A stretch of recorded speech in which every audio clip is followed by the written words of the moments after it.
우리에게 주는 하나님의 말씀은 마태복음 5장 31절과 32절 두 절 말씀입니다. 마태복음 5장 31절, 32절 두 절 말씀. 신약 성경 6면에 있습니다.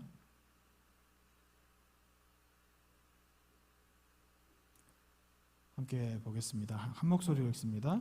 또 일러스되 누구든지 아내를 버리려거든 이혼 증서를 써줄 것이라 하였으나 나는 너희에게 이르노니 누구든지 음행한 이유 없이 아내를 버리면 이는 그로 간음하게 하며 또 누구든지 버림받은 여자에게 장가드는 자도 간음함이니라. 아멘. 오늘은 간음하지 말라 5번째 시간인데요, 벌써. 오늘 말씀을 좀 이렇게 일찍 끝내달라는 말씀을 제가 들었는데 좀 어려울 것 같습니다. 죄송하지만 오늘 제가 할 설교는 2번에 해야 될 분량을 지금 한 번에 하는 거라서요. 약간 좀 읽을 것도 많고 그렇지만 잘 따라주시면 좋겠습니다.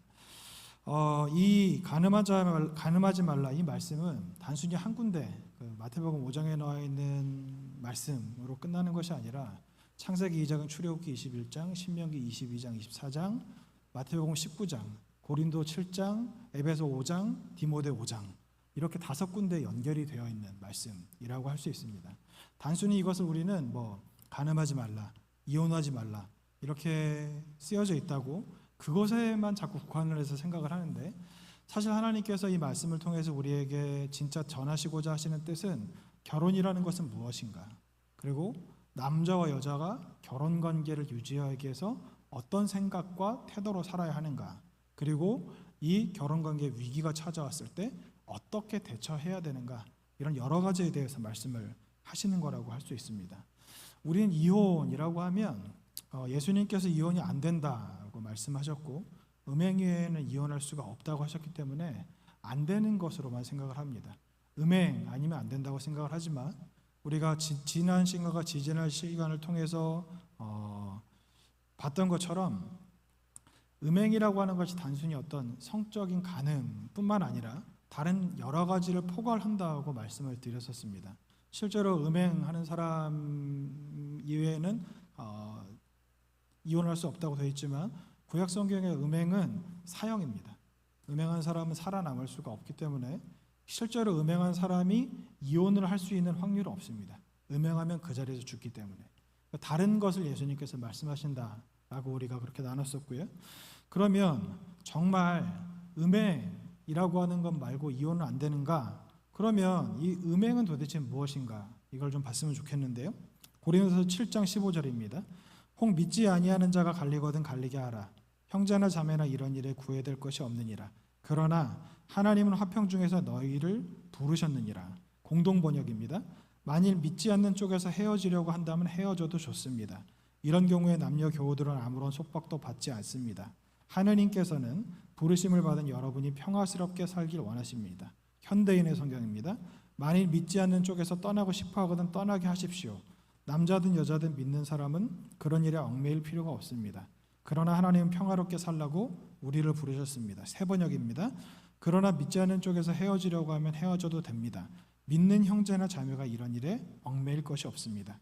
하나님께서는 여러분을 부르셔서 평화롭게 살게 하셨습니다. 마지막 바른 성경입니다.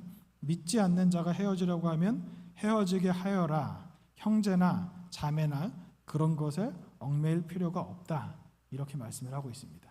이 말씀을 보면요, 불신자하고 결혼을 했는데 불신자인 상대방, 배우자가 도저히 당신하고 못 살겠다, 종교 때문에 나는 살 수가 없다, 이렇게 계속 강력하게 주장을 하면 헤어져도 된다, 이혼해도 된다, 이렇게 말을 하고 있는 겁니다. 여러분, 이건 고린도서는 바울이 썼죠. 예수님은 음행 외에는 이혼이 안 된다고 말씀을 하셨어요. 그러면 예수님은 음행만 말씀하셨는데 바울은 지금 신앙의 유무, 종교적인 갈등이 이혼의 사유가 될 수 있다고 말을 하고 있는 것으로 보입니다. 그러면 바울이 예수님과 다른 말을 하는 걸까요?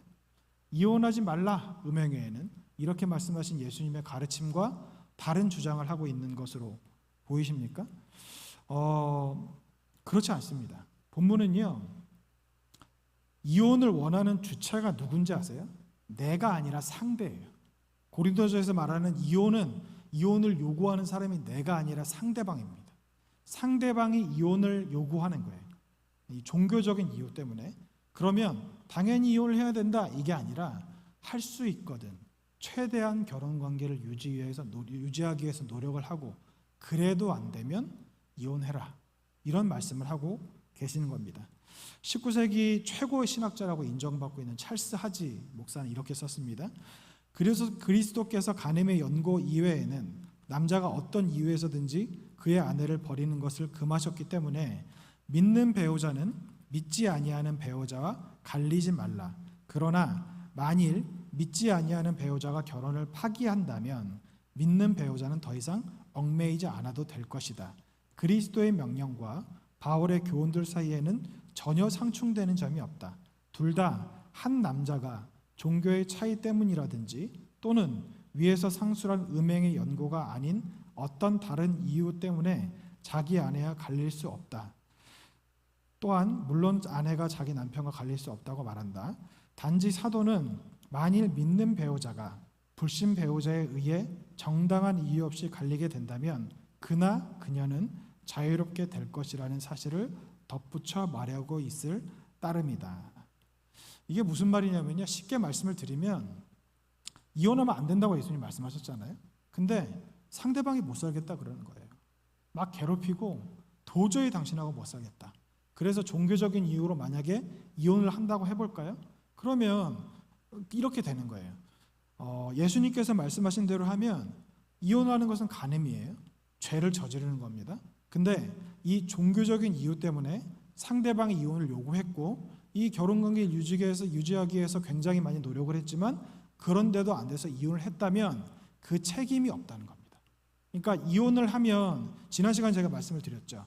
한 번 결혼하면 하나님께서는 그 둘이 부부입니다. 이혼을 해도 둘은 부부예요.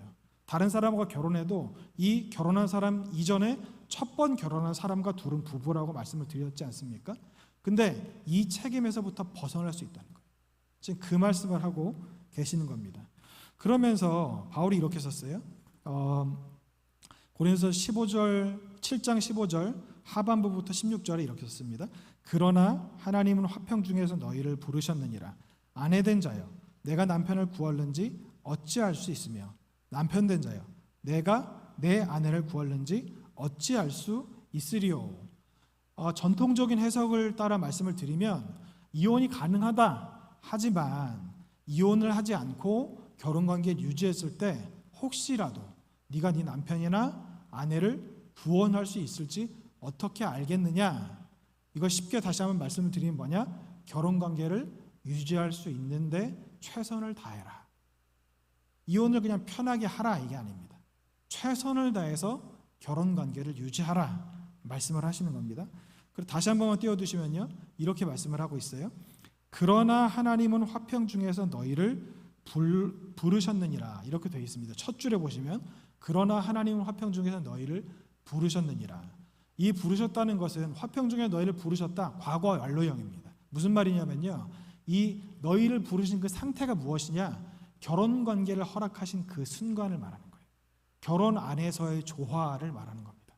하나님께서 너희를 부르신 그 화평 중에서 너희를 부르셨다. 이것은 하나님께서 너희 결혼을 허락하셨다. 하나님께서 허락하신 결혼을 어떻게 한다 그랬죠? 사람이 나눌 수 없다고 말씀하셨어요. 그러니까 바울은 이혼이 된다 이렇게 이야기를 했는데 그 뒤에는 할 수만 있으면 그 결혼관계를 유지해라 또한 이렇게 말씀하고 있는 거예요. 마태복음 19장 6절입니다. 그런즉 이제 둘이 아니여 한 몸이니 그러므로 하나님이 짝지어 주신 것을 사람이 나누지 못할지니라. 이것을 근거로 결혼관계를 유지할 수 최대한 유지해라. 노력해라. 이렇게 말씀드릴 수 있고 또 고린도전서 읽진 않았지만 7장 17절부터 24절에 17절과 21절과 23절 이 세 군데에 너희가 하나 되게 너희의 그 상태 지금 그 상태를 너희가 지켜라. 유지해라. 바울이 3번이나 강조를 하고 있습니다. 이게 뭐냐? 결혼관계를 유지하라는 거예요. 그러면 또 이렇게 생각할 수 있을 거예요. 아니 결혼관계를 유지하고 있다가 배우자가 그렇게 종교적인 이유 때문에 이혼을 할 하자고 하면 이혼해라 이렇게 이야기했는데 분명히 그렇게 얘기하지 않습니까? 15절에는 16절에는 또 하지 말라는 거예요. 뭐 어쩌라는 거냐 이런 생각이 드실 수도 있는 겁니다. 찰스 하지는요 이 부분에 대해서 이렇게 썼습니다. 복음은 가족들을 해체시키거나 남편들과 아내들을 갈리게 하기 위하여 계획되지 않았다. 모든 적절한 수단을 동원해서 믿지 아니하는 배우자에게 책임감을 심어주어 그로 하여금 결혼 계획을 이행하게 하라 이렇게 말을 했습니다. 그러면 어떻게 하라는 건가요 도대체? 이혼이 된다 그랬다가 또 안 된다 그랬다가 아니 이혼해도 된다 그랬다가 할 수만 있으면 결혼관계를 유지하라고 그렇게 말씀을 하잖아요. 그런데 여러분 15절과 16절이 서로 상충되는 의미가 아닙니다. 둘 다 허락하신 거예요. 둘 다 허락하신 겁니다. 이건 뒤에 이제 함께 이야기를 쭉 들어보시면 아실 수 있을 텐데 서로 이혼하라 그랬다 이혼하지 말라 그랬다 이것이 아니라 이거죠. 이혼이 된다 하지만 그렇다고 해서 이혼을 쉽게 생각하지 마라. 가능한 할 수 있는 한 최대한 결혼관계를 유지하도록 노력해라. 이런 뜻에서 16절을 쓰신 겁니다. 그러면 음행위에는 절대로 이혼이 안 된다고 하셨죠. 예수님께서 이 뜻이 무엇인지를 한번 살펴보도록 하겠습니다. 오늘 본문입니다. 또 일러스되 누구든지 아내를 버리려거든 이혼 증서를 줄 것이라 하였으나 나는 너희에게 이르노니 누구든지 음행한 이유 없이 아내를 버리면 이는 그로 간음하게 하며 또 누구든지 버림받은 여자에게 장가드는 자도 간음함이니라. 여기 가만히 읽어보시면요 아내를 버리려거든 아내를 버리면 버림받은 여자 이혼을 누가 원한 겁니까? 남자가 원한 거예요. 남편이 원한 겁니다. 여성이 아니고요 아내가 아니고 남편이 원한 겁니다. 예수님께서 지금 이혼이 안 된다 말씀하신 것은요 누구에게 하신 말씀인지 아세요? 남자한테 하신 말씀입니다. 남편에게 하신 말씀이에요. 이렇게 하신 이유는 무엇인가? 뒤에 말씀드리겠지만 남자의 이기심 때문이에요. 마태복음 19장에 똑같이 나와 있습니다. 마태복음 19장 3절로 9절입니다. 바리새인들이 예수께 나와 그를 시험하여 이르되 사람이 어떤 이유가 있으면 그 아내를 버리는 것이 옳으니까 예수께서 대답하여 이르시되 사람을 지으신 이가 본래 그들을 남자와 여자로 지으시고 말씀하시기를 그러므로 사람이 부모를 떠나 아내에게 합하여 그 둘이 한 몸이 될지니라 하신 것을 읽지 못하였느냐. 그런즉 이제 둘이 아니요 한 몸이니 그러므로 하나님이 짝지어 주신 것을 사람이 나누지 못할지니라 하시니 여짜오되 그러면 어찌하여 모세는 이혼 증서를 주어서 버리라 명하였나이까. 예수께서 이르시되 모세가 너희 마음의 완악함 때문에 아내 버림을 허락하였거니와 본래는 그렇지 아니하니라. 내가 너에게 말하노니 누구든지 음행한 이후에 아내를 버리고 다른데 장가드는 자는 간음함이니라. 이것은요 이혼을 원하는 주체가 남편이라고 명백하게 못을 받고 계시는 겁니다. 남자들이 그 당시에 이혼하려고 했던 이유가 음행 때문이었어요. 그 마음의 음행, 정욕 때문이었어요.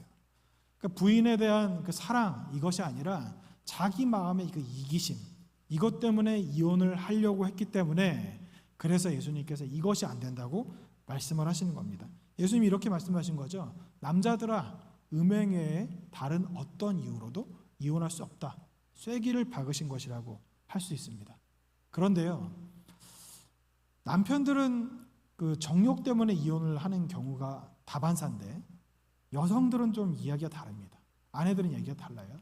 존 스토트 목사는 이렇게 썼습니다. 불행한 결혼만큼 쓰라린 고통을 주는 불행은 거의 없다. 이거는 남자와 여자에게 다 해당되는 말인데 여자에게 더 해당이 됩니다. 이건 여자에게 훨씬 더 많이 해당이 됩니다. 왜냐하면요. 여성은 상대적으로 약자이기 때문입니다. 베드로전서 3장 7절입니다. 남편들아 이와 같이 지식을 따라 너희 아내와 동거하고 그를 더 연약한 그릇이요 또 생명의 은혜를 함께 이어받을 자로 알아 귀히 여기라. 이는 너희 기도가 막히지 아니하게 하려 함이라. 말씀하고 계시잖아요. 여자들, 아내들은요 더 연약한 그릇이에요. 남자보다 더 연약한 그릇입니다. 뭐 감성적이다 이런 것을 떠나서 사회적으로도 그렇고 여성이라는 존재가 남자가 보호해야 될 존재라고 말씀을 하고 계시는 겁니다. 그래서 남자들은요, 자기의 음심 때문에 이혼할 수 있지만 여성들 같은 경우에는 이혼하는 경우가 몇 가지들이 있는데 그 중에 아주 대표적으로 꼽을 수 있는 것이 바로 폭력입니다. 아내를 때리는 남자들이 있어요. 이 참 이해가 안 되는 일인데 그런 사람들이 굉장히 많다고 합니다. 폭행을 당해서 폭력 때문에 이혼을 한다. 그럼 이게 음행이 아니면 이혼할 수 없다고 하신 예수님의 말씀과 상충되는 걸까요? 음행만 된다고 하셨는데 이건 남자에게 속한다고 하셨죠? 그럼 여자들은 어떤 이유로 이혼을 할 수 있는가? 만약에 지금 이 예수님께 찾아와서 마태복음 19장 예수님께 바리새인이 찾아와가지고 이렇게 묻는 거예요. 남자가 이혼에 대해서 이혼하는 것에 대해서 묻잖아요. 그게 아니라 예를 들어 바리새인이 이렇게 묻는 겁니다. 예수님께. 예수님, 어떤 남편에게 매일마다 가정 폭력을 당하는 아내가 있습니다. 그러면 그 아내는 이혼해야 됩니까? 하지 말아야 됩니까? 라고 물으면 예수님이 이렇게 대답하셨을까요? 내가 너에게 이혼하지 말라고 했으니까 네 십자가다. 맞고 살아라. 맞아 죽더라도 맞고 살아라. 그래서 그렇게 죽으면 순교당한 거, 내 말씀을 지키다 죽은 거니까 순교나 마찬가지니까 그렇게 끝까지 그 결혼관계를 유지해라. 이렇게 말씀하셨을까요? 아니면 이혼해도 된다고 말씀하셨을까요? 여러분, 폭력은요 세상에서도 심각한 범죄입니다. 십계명에서도 살인하지 말라가 간음하지 말라보다 앞에 있어요. 세상 법정에서도 살인죄가 간음죄보다 훨씬 더 큰 죄입니다.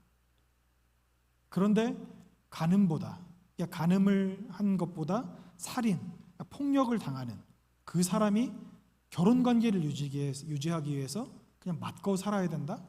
예수님이 과연 그렇게 말씀하셨을까? 좀 생각해 봐야 됩니다. 이건 단순히 저의 생각이 아닙니다. 그리고 우리가 그냥 심정적으로 동의하는 것이 아니에요. 뒤에 말씀드리겠지만 하나님께서 이 말씀을 쓰신 궁극적인 이유, 제가 몇 번을 설명드렸던 그 이유, 그것과 같은 뜻이라고 할 수 있습니다. 우리는요 성경을 볼 때 문자가 중요하다고 굉장히 많이 이야기를 해요. 문자, 성경에 쓰여져 있는 대로 살아야 된다고 그렇게 말을 합니다. 우리와 똑같은 생각을 가졌던 사람들이 바로 바리새인들이고 서기관들이었어요. 그 사람들은요 하나님의 말씀을 문자 그대로 해석을 했습니다. 그래서 살인하지 말라 그랬으면 살인 안 했어요. 간음하지 말라 그랬으면 간음 안 했습니다. 그런데 살인만 안 했어요. 간음만 안 했습니다. 도둑질만 안 했어요. 살인, 간음, 도둑질 빼고 그거 뒤에 모든 것은 다 했던 것이 서기관들과 바리새인들입니다. 예수님께서 그들에게 몇 번이나 말씀하셨잖아요. 노력하는 일이라, 속에 썩은 것이 가득 찼다, 매일마다 그렇게 간음을 한다, 이런 여러 가지 말씀을 하시지 않았습니까? 이것은 성경을 문자 그대로만 보려고 하는 신학에서는 문자주의라고 하는데 이것에 빠져서 그런 겁니다. 굉장히 위험한 겁니다, 여러분. 그래서 김세현 교수님이 이렇게 썼습니다. 우리는 예수님의 구약의 율법의 해석과 적용 방법에서 그리고 사도 바울의 구약 율법과 예수님의 가르침에 대한 해석과 적용 방법에서 율법의 정신을 존중해야지 변화된 상황의 필요와 관계없이 그 문자에 집착하면 안 된다는 것을 알아야 합니다. 우리는 왜 예수께서 바리새인들의 문자주의적 율법주의와 그토록 싸웠으며 왜 사도 바울이 문자는 사람을 죽인다, 그러나 정신은 살린다고까지 하였는가를 헤아려야 합니다. 신학에서는 자유주의 신학도 문제입니다. 근데 문자주의 신학도 굉장히 문제가 많습니다. 왜냐하면요, 문자주의에 빠지게 되면 쓰여져 있는 그 글자만 보기 때문에 이 하나님께서 왜 이 말씀을 하셨는가, 이것보다 글자 그대로를 해석하려고 하는 어려움에 빠지게 되는 거예요. 그러면 하나님께서 말씀을 주셨는데 그 말씀을 정반대로 해석해서 그냥 그것이 하나님의 뜻인 것 같이 생각하고 이게 쓰여져 있는 그대로니까 라고 주장하면서 생각을 바꾸려고 하지 않는 거예요. 이런 사람들은 어떻게 될까요? 신앙생활을 제대로 할 수가 없어요. 이건 신앙이 아닙니다. 바리새인들과 서기관들이 그 문자주의에 빠졌던 거예요. 그래서 예수님께서 말씀하셔도 안 듣는 거예요. 예수님께서 아무리 말씀하셔도 안 듣는 거예요. 하나님이신 예수님께서 땅에 내려오셔서 하나님의 말씀을 하고 계신데 안 들어요. 이게 문자주의의 위험성입니다. 문자주의를 경계하라. 이것은요, 상황과 환경에 맞춰서 하나님의 말씀 변개하라 이런 뜻이 아니고, 문자가 쓰여진 배경 그리고 문자가 쓰여진 상황, 이것들을 살피고 하나님께서 왜 이 말씀을 하셨는가 그 취지를 살펴야 한다, 이 말씀이거든요. 그러면 우리가 지금 계속 보고 있는 이 본문의 근본 취지는 무엇일까요? 신명기 24장 1절에 나와 있는 것 같이요, 이혼을 허락하신 근본적인 이유는 당시의 사회적 약자였던 여성들을 보호하기 위해서였습니다. 그러면 여성들을 보호하기 위해서 이혼하지 말라고 말씀하셨다면, 제가 아까 말씀드렸던 것 같이 남자는 음행 이외에 다른 이유로, 어떤 이유로도 이혼할 수 없다 그랬는데, 폭력을 당하는 여성, 가정폭력을 당하는데 한두 대 맞고 끝나는 게 아니에요. 여러분, 가정폭력 그냥 꿀밤 한 대 쥐어박는 것 같이 그렇게 쥐어박는 것으로 끝나는지 아세요? 가정폭력 당하는 그 여성들, 제가 다큐멘터리나 어떤 내용들을 보면 정말 심각합니다. 살해 위협과 살인 위협까지 그렇게 느낀다고 그렇게 말을 하면서도 덜덜덜 떨면서 그렇게 사는 거예요. 그런 여성들에게 절대 이혼 안 돼, 이렇게 말씀하시겠냐는 말인 겁니다. 그런데요, 성경에서는 이혼이 안 된다고 말씀을 하니까 우리는 이혼하면 굉장히 큰 죄에 빠진 것 같이 생각을 해요. 그래서 교회 생활을 하다가 이혼을 하면 이게 하나님의 말씀을 어겼다, 그런 마음이 들기도 하고 사람들께 부끄럽다 생각해서 이혼 때문에 마음이 불편한 것을 넘어서서 신앙생활을 교회를 떠나는 경우들도 볼 수 있습니다. 네, 여러분, 이혼은요 절대로 안 되는 것이 아니에요. 그렇다고 해서 이혼을 권장하는 것은 아닙니다. 하나님께서는 그렇게 굉장히 어려운 상황에 놓여서 살고 있는 아내들에게까지 네 십자가다, 네가 선택한 결혼이니 네가 끝까지 지켜야 된다, 이렇게 말씀하시는 야만적인 하나님이 아니십니다. 하나님은 우리를 사랑하시고 우리가 하나님 앞에서 행복하기를 원하시는 하나님이세요. 그러니까 이거를 잘못 해석하다 보니까 교회 안에 굉장히 많은 부작용이 생기는 겁니다. 김세영 교수님은 이 부분에 대해서 이렇게 썼습니다. 많은 근본주의적 신학자들, 목사들, 그리스도인들은 예수님과 바울이 그렇게도 배격한 율법주의에 사로잡혀 이혼은 어떤 경우에도 불허해야 한다고 생각합니다. 그들은 배우자의 폭력이나 도박 등으로 인하여 심각한 상해를 입고 심지어는 생명의 위협을 느끼며 자녀들은 지옥 같은 집 밖으로 내몰려 비행 청소년으로 전락하는 상황에 놓인 가정에 대해서도 절대 이혼하지 말고 참고 기도하라고 가르칩니다. 그리하여 실제로 맞아 죽거나 정신적 또는 육체적 불구가 되는 배우자들이 얼마나 많으며 망가지던 자녀들의 수는 또 얼마나 많은지요. 제대로 성경을 해석하고 신학적으로 사고하는 능력을 갖추지 못한 자들에 의하여 생명을 가져다주는 성경 말씀이 도리어 죽음을 가져오도록 이렇게 오용되는 경우가 얼마나 많은지요. 원래 유대 사회에서 남편에 의해 함부로 버려져 모든 권리를 상실하고 내동장이 처지는 여성을 보호하고 가정의 거룩성을 북돋기 위해 예수님은 이혼 금지 가르침을 주셨습니다. 그런데 상황의 구체적 필요와 관계없이 법주의적으로 적용하여 얼마나 많은 가정들을 이혼하고 더 큰 해악에서 헤어나지 못하고 특히 약자들인 아내와 어린 자녀들이 얼마나 많이 고난을 받습니까? 다시 한번 말씀을 드리지만 이걸 오해해서 들으시면 이혼을 권장하는 것 같이 들리실 수도 있습니다. 하지만 바울이 고린도전서 7장에서 말했던 것 같이 이혼이 가능하지만 쉽게 이혼할 것이 아니라 최선을 다해서 결혼관계를 지켜라. 이게 하나님께서 우리에게 말씀하시는 가르침입니다. 하나님은 폭력에 시달리며 사는 여성들에게 네가 선택한 결혼이니까 끝까지 지켜라, 이렇게 말씀하시는 것이 아니라 네가 선택한 결혼이고 이 결혼 생활을 유지할 수 있도록 노력해라. 그런데 해도 안 되면 이혼해도 된다, 이렇게 말씀하시는 하나님이시라는 거예요. 이게 다르게 말씀하면 뭐죠? 여성들을 보호하기 위한 겁니다. 그런 뜻으로 말씀하시는 거예요. 여러분, 음행만 나쁩니까? 폭력은 더 나빠요. 음행도 큰 죄지만 폭력은 더 큰 죄입니다.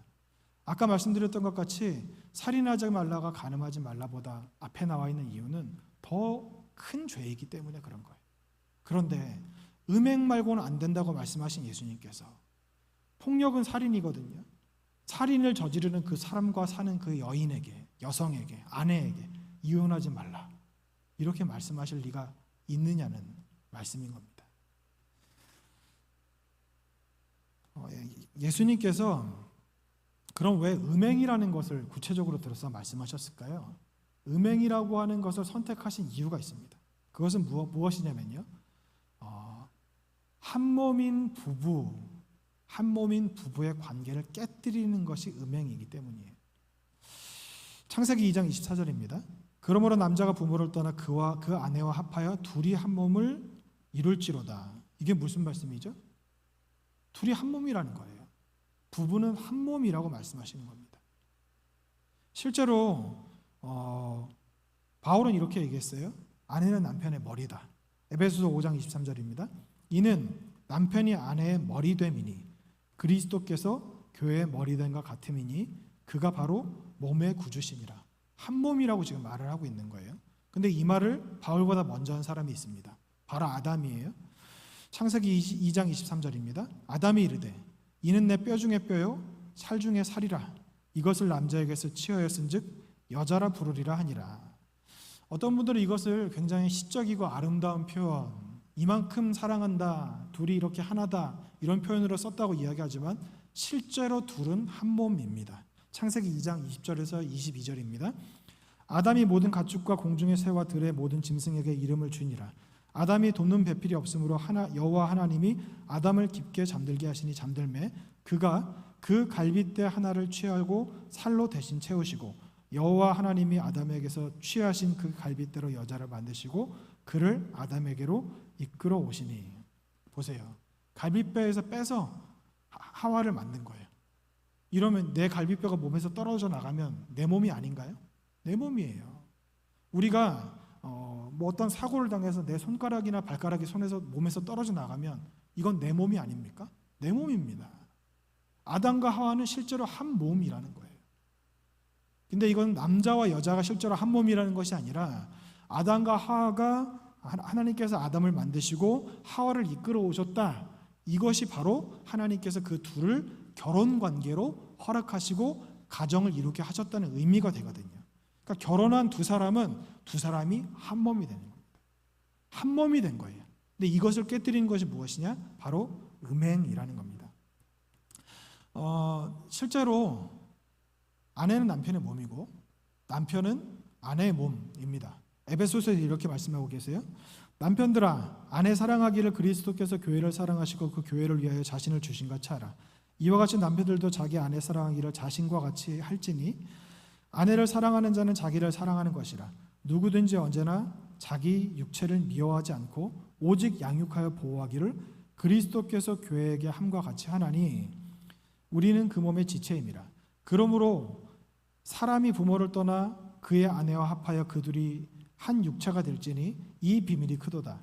나는 그리스도와 교회에 대하여 말하노라. 그러나 너희도 각각 자기의 아내 사랑하기를 자신같이 하고 아내도 자기 남편을 존경하라. 내 몸이니까 사랑하라고 하는 거예요. 지금 이 성경에 말씀하시는 것이 뭡니까? 이렇게 말씀하고 있는 거잖아요. 누구든지 자기 몸을 아낀다. 누구든지 자기 몸을 아낀다. 자기를 때리는 사람은 없지 않느냐. 자기 육체에 홀대하는 사람은 없지 않느냐. 이게 정상 아닙니까? 여러분, 조직폭력배도요 자기 몸은 아낍니다. 거라사 광인같이 진짜 귀신하게 아주 강하게 사로잡혀가지고 자기를 해하는 사람이 아닌 이상 누구든지 자기 몸을 아껴요. 그래서 지금 이 말을 하고 있는 거예요. 누구든지 다 자기 몸 아끼지 않냐. 그러니까 너희들도 너희와 한 몸인 아내를 아껴라. 사랑해라. 한 몸같이 사랑해라. 한 몸같이 사랑해라가 아니라 한 몸이니까 사랑해라. 이렇게 말씀을 하고 계시는 겁니다. 크리스토스톰은 이렇게 이야기했어요. 학대 있죠. 이 지금 제가 읽어드린 이 말씀과 고린도서 7장 15절을 근거로 크리스토스톰 교부거든요. 이 사람은 어떤 말을 했느냐? 학대, 폭력도 이혼 사회에 들어간다. 이렇게 말을 했어요. 그리고 데이비드 구시 목사님은 이렇게 이야기했습니다.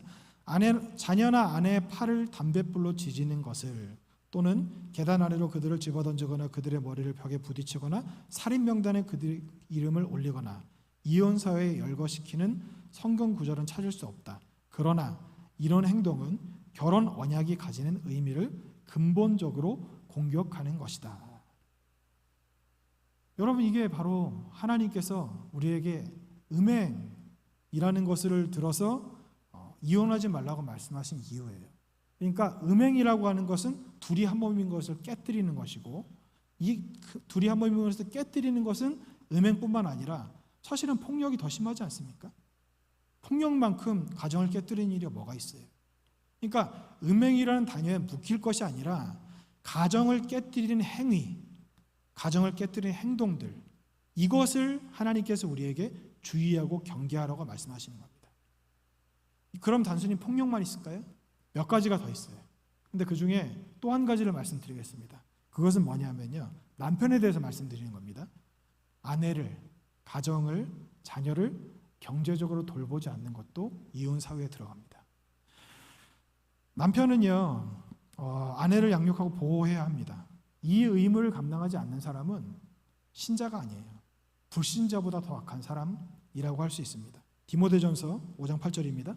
누구든지 자기 친족, 특히 자기 가족을 돌보지 아니하면 믿음을 배반한 자요, 불신자보다 더 악한 자니라. 신약의 한 곳에만 이거 나올까요? 구약에도 나옵니다. 출애굽기 21장 10절 11절입니다. 만일 상전이 다른 여자에게 장가들지라도 그 여자의 음식과 의복과 동침하는 것은 끊지 말 것이요, 그가 이 세 가지를 시행하지 아니하면 여자는 속전을 내지 않고 거저 나가게 할 것이라. 보시면 여자의 음식, 경제적인 거죠. 의복, 경제적인 거죠. 동침, 이건 또 다른 이혼 사회입니다. 이것을 끊지 말라 그랬어요. 그러면서 이것을 끊으면 어떻게 되느냐? 뒤에 보시면 그가 이 세 가지를 이행하지 아니하면 여자는 속전을 내지 않고 나가게 할 것이니라. 이혼해도 된다, 이 뜻입니다. 이 세 가지가 남편이 아내에게 해야 될 의무예요. 이것을 하지 않는 사람은 남편이라고 할 수가 없습니다. 이것은 아주 기본적이고 남편이라면 당연히 해야 될 일인데 이걸 안 하는 사람이 많아요. 그게 문제입니다. 랍비 문학에서도요,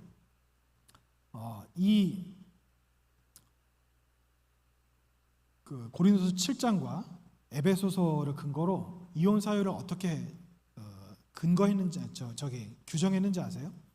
첫 번째 이혼사유는요, 물질적으로 방치하는 것은 이혼할 수 있다. 랍비들이 실제로 그렇게 가르쳐요, 요즘에. 그리고 또 한 가지가 뭔지 아세요? 두 번째, 요즘 저는 보고 약간 놀랐는데 뭐냐면 감정적으로 무관심한 것도 이혼 사유가 된대요.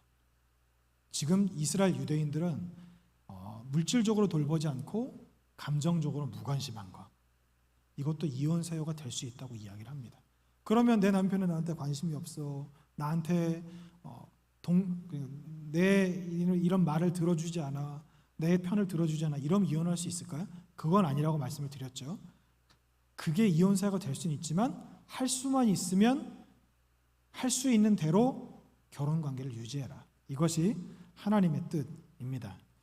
그리고 또 한 가지가 있어요. 김세현 교수님이 이렇게 얘기했습니다. 많은 근본주의적 신학자들, 목사들 그리고 그리스도인들은 이혼은 어떤 경우에도 불허해야 한다고 생각합니다. 그러나 배우자의 폭력이나 도박 등으로 인하여 심각한 상해를 입고 심지어는 생명의 위험을 느끼며 자녀들은 지옥 같은 집 밖으로 내몰려 비형 청소년을 전락하는 상황에 놓인 가정에 대해서도 절대 이혼하지 말고 참고 기도하라고 가르칩니다. 이렇게 되어 있는데 중간에 보시면요, 세 번째 줄에 배우자의 폭력, 도박 이런 것들로 인하여 심각한 상해를 입고, 여러분 도박에 빠진 사람 정상 아니죠?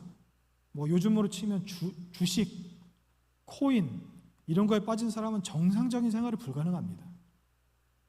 여기에 빠져가지고 일상생활이 불가능한 사람과 계속 살아야 된다? 이것도 여러분 이혼세가 될 수 있다고 말씀을 하고 있는 거예요.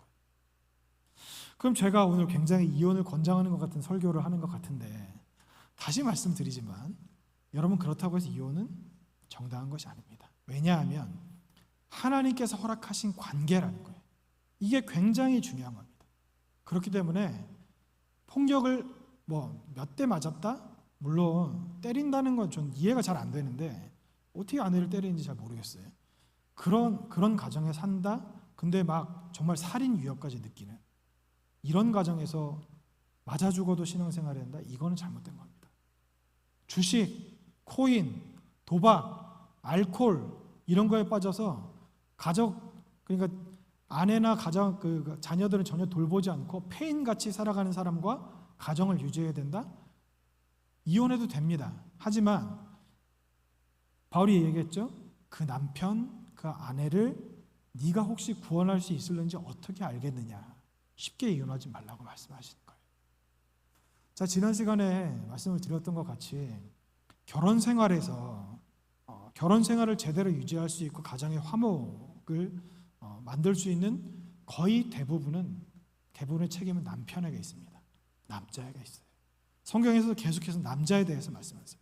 남편에 대해서 말씀합니다. 아내 사랑하기를 내 몸을 사랑하는 것 같이 하라. 이게 안 되면 사실은 여러분, 여성이라는 존재가 어떤 존재입니까? 여러분들 남편에게 많은 거 바라세요? 막 돈을 막 억만금 걸어오는 거 바라십니까? 아니잖아요. 그냥 내 말 들어주고 내 편 돼주고 자녀들 사랑하고 이게 다 아닙니까? 근데 그것조차도 안 하는 남편이 많다는 거예요. 이게 안 되니까 아내들이 우울증에 빠지고 그것 때문에 마음이 아프고 괴롭고, 아까 존 스토트 목사님께서 말씀하셨던 것 같이 불행한 결혼만큼 세상에 불행한 일은 거의 없다. 얼마나 그게 어려운 일입니까? 남편들이 잘해야 됩니다. 그러면 남편들만 잘하면 되는가? 아니죠. 에베소서 5장 33절, 그러나 너희도 각각 자기 아내 사랑하기를 자신같이 하고 아내도 자기 남편을 존경하라. 서로 잘해야 되는 겁니다.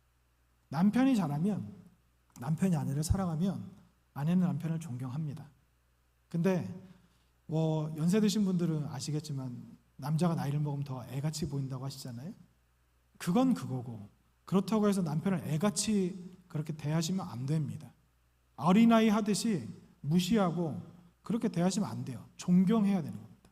아내가 남편에 해야 될 것은 존경, 남편이 아내에 해야 될 것은 자기 몸을 사랑하신 것 같이, 그리스도께서 교회를 사랑하신 것 같이 사랑하는 것, 그게 남편이 해야 될 몫이라는 겁니다.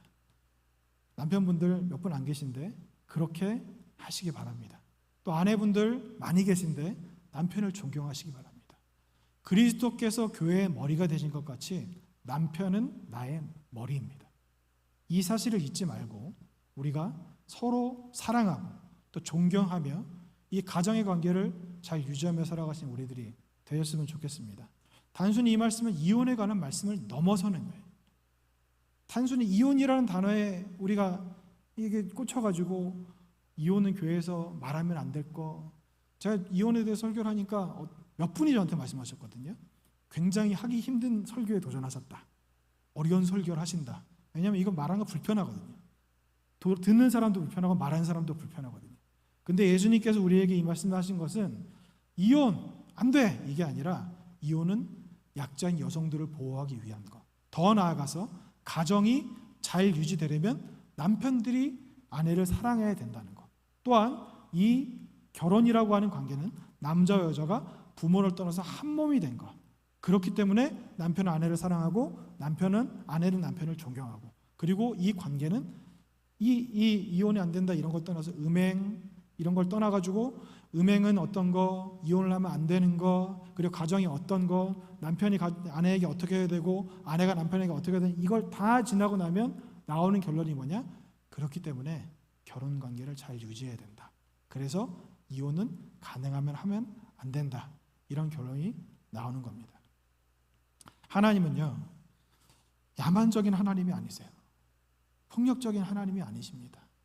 하나님은 공의로운 하나님이세요. 결혼을 했는데 내가 선택한 거죠, 물론. 근데 사람 속을 다 아나요? 결혼하기 전에 남자들 다 잘하잖아요. 결혼하면 변하는 거예요.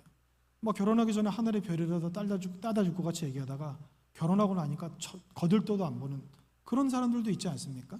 그런데 내가 선택한 결혼이니까 남편이 나를 힘들게 하고 괴롭게 하고 때로는 폭력에 시달리고 도박에 빠져 있고 알코올 중독, 도박 중독, 주식, 코인 이런 걸로 막 집에 돈을 안 벌어다 주고 집에 있는 재산 다 갖다 날리고 이런 사람과 억지로 살라고 하나님께서 말씀하시는 것이 아니라는 거예요. 공의로운 하나님이시라는 것은 무엇이냐? 할 수 있는 것을 하라고 하시는 것이 바로 공의로운 하나님이시라는 뜻입니다. 혹시라도 여러분 자녀들 중에 주위에 가족 중에 이 이혼한 것 때문에 가슴이 아픈 분들이 계십니까? 너무 죄책감 가지지 마십시오. 하나님께서 이혼 절대 안 된다고 하신 것이 아닙니다. 가능한 상황이 있고 그 아픔을 하나님께서 알고 계십니다. 또 여러분의 자녀들이나 가족들 중에 이혼의 기로에 놓여 있는 사람이 있습니까? 그러면 이혼을 권하지 마세요. 권하시면 안 됩니다. 하나님께서 지키라고 하신 가정, 이 가정에 대해서 다시 한번 잘 설명을 해주시고 그리고 될 수 있으면 가정을 지켜야 된다.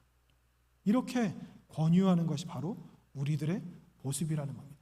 또 한 가지만 당부의 말씀을 드리면 여기 뭐 지금 혼자 사시는 분도 많이 계시지만 이렇게 뭐 살다가 뭐 말만 하면 같이 못 살아 이혼해 이렇게 말씀하신 분들이 계시다 그래요. 이거 하나님 굉장히 싫어하십니다. 입술로 범죄하는 거예요. 입으로라도 죄지지 마십시오. 악은 모양이라도 버리라 그랬는데 왜 입으로 이혼에 대해서 말을 합니까? 하나님이 기뻐하시지 않는 거예요.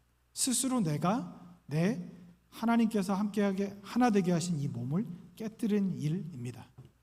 우리 영주교회 지금 여기 나와 계신 우리 장로님, 집사님, 권사님들 뭐 이혼의 위기에 놓여 계신 분들은 안 계시겠지만 여러분 자녀나 혹은 형제나 친척들 그리고 주위에 있는 모든 사랑하는 사람들에게 이 결혼이 얼마나 중요한 것인지 남편이 아내에게 어떻게 해야 되는지 아내는 남편에게 어떻게 해야 되는지 결혼을 어떻게 잘 지켜야 되는지 이것을 먼저 알고 내가 실천하고 그리고 잘 권면해 주실 수 있는 우리들이 되었으면 합니다.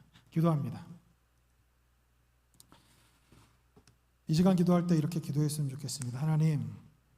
하나님께서 우리에게 허락하신 이 결혼 관계, 이 결혼 관계를 내가 때로는 우습게 여겼던 적이 있습니다. 좀 더 참을 수도 있고 더 인내할 수도 있는데 조금만 힘들면 못 살겠다. 내가 왜 이런 사람하고 결혼해야 이 고생을 하나 이런 불평을 했던 적도 있습니다. 물론 마음이 힘들면 그런 말을 할 수 있지만 그것이 하나님께서 우리에게 허락하신 결혼 관계를 유지하는 것과는 굉장히 거리가 멀고 또한 하나님께서 싫어하시고 미워하시는 일이라는 것을 알게 되었습니다. 하나님, 우리가 이 결혼 관계를 유지하기 위해서 남편은 아내를 사랑하고 아내는 남편을 존경하게 하시옵소서. 하나님께서 둘이 하나가 되게 하신 것 이것을 잘 지킬 수 있는 내가 되게 하시고 내 배우자를 먼저 떠나보낸 그런 분들이 계시다면 자녀들에게, 형제들에게, 친척들에게 이것을 잘 권면할 수 있는 그런 지혜로운 그리스도인 내가 되게 하시옵소서. 이 제목을 놓고 우리 주님의 이름으로 함께 기도하겠습니다. 주여!